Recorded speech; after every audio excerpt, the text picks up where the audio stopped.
Ab'ekisinde kya People's Front for Freedom ekya Dr. Kizza Besigye bawakanyiza ebiragiro ebikakali ebigambo okubeera nti byamuteereddwako mu kkomera gye yasibibwa omulina okumukaka okulya emmere y'ekkomera. N'ebyokulya kakati tebakyakkiriza bireetebwa kuva bweru kasaba banga babirina mu kantini yaabwe tojja kubirya tojja kubireetayo.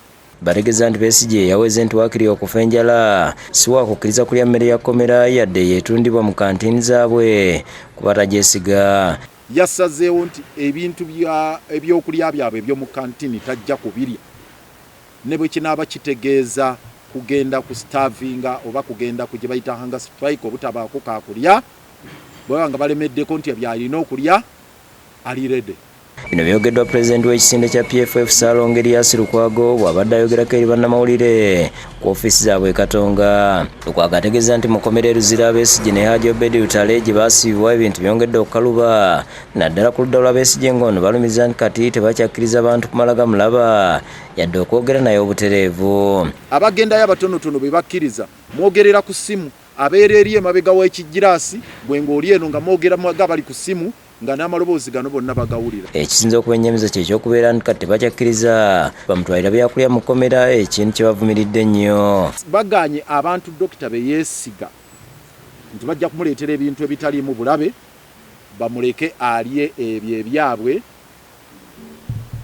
bye tutayinza kakasa nti si bya bulabe. Kyokka Lukwago agambye nti si baakukoowa baakugenda mu maaso n'okulwanira Besigye okulaba ng'emisango egimuvunaanibwa mu kkooti y'amagye giddizibwa mu kkooti ya bulijjo. Era liigo ttiimu emaliriza empapula ez'okugenda mu kkooti etaputa ssemateeka okuwakanya bino byonna bye bakola mu General Court Martial. Mu ngeri emu bano bennyamidde olw'akakiiko ebyokulonda okubeera nga bakyalemereddwa kubakasa ng'ekibiina ekyetongodde kibagamba nti kibalese mu bbanga era bakyasobeddwa so nga enteekateeka z'akalulu ka bonna ka 2026 zatandise dda. Ekibiina kasita kiwaayo okusaba kwakyo mu nnaku 3 olina okuteeka notisi mu gazeeti eyita buli omu alina okuwakanya yenna lwaki tokiwandiisa najja n'ateekayo ennaku 3 zaggwako dda.